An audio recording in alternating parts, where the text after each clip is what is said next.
bercocok tanam atau budidaya jenis tumbuhan herbal.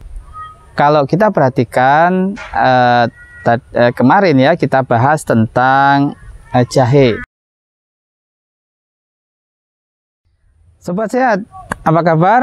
Kita ketemu lagi dengan tema yang masih sama, yaitu bercocok tanam atau budidaya jenis tumbuhan herbal. Kalau kita perhatikan kemarin ya kita bahas tentang jahe, salah satu yang kebutuhannya banyak ya, jahe. Lalu setelah kita tahu bahwa ini termasuk komoditas yang prospek ya pasarnya, kemudian yang harus kita ketahui adalah kita bisa memilih jenis bibit unggul. Jadi bibit unggul itu salah satu ya yang harus kita pilih ya untuk keberhasilan dalam kita melakukan penanaman herbal, yaitu jahe. Kalau kita lihat jenis jahe itu kan ada 3 ya, ada jahe merah, ada jahe emprit, ya, ada jahe gajah ya.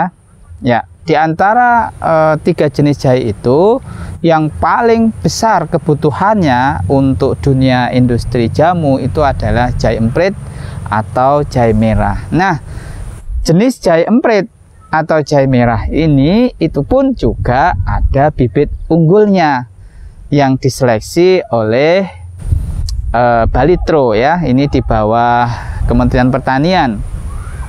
Sebagai contoh misalkan untuk jahe merah itu terseleksi ada 2 jenis, yaitu Jahira 1 dan Jahira 2. Nah, Jahira 1 dan Jahira 2 ini mendatangkan kapasitas produksi pada saat ditanam ya itu dalam jumlah yang besar atau peningkatan produksinya.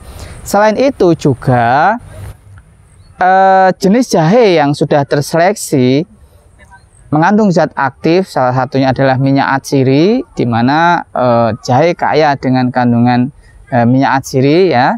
Ini adalah dari jenis minyak atsiri misalkan gingerol ya. Ini yang saya sampaikan bahwa ketika kita memilih bibit unggul ya, ini juga salah satu bagian dari keberhasilan budidaya tumbuhan obat itu. Salah satunya jahe ya. Kemudian kalau kita menggunakan jenis tanaman yang lain seperti jahe emprit ya. Jahe emprit ini ada bibit unggulnya juga. Ya, termasuk juga jahe gajah. Jahe gajah juga ada bibit unggulnya. Jadi gunakan bibit unggul ya untuk memulai usaha budidaya tanaman. Nah, bagaimana kalau misalkan bibit unggul itu tidak ada atau belum terseleksi? Itu adalah tantangan bagi kita para petani tanaman herbal untuk melakukan seleksi sendiri. Nah, seleksi sendiri bisa kita lakukan dengan teknik menanam beberapa jenis dari tumbuh-tumbuhan itu, kemudian kita amati dalam rentang waktu yang sama berapa kemampuan kapasitas produksi atau panen yang diperoleh.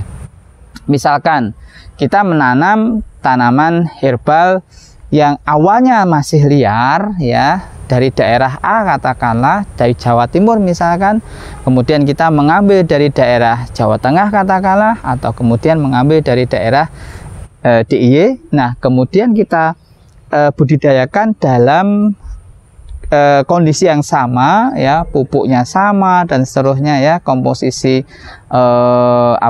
nutrisi yang diberikan juga sama.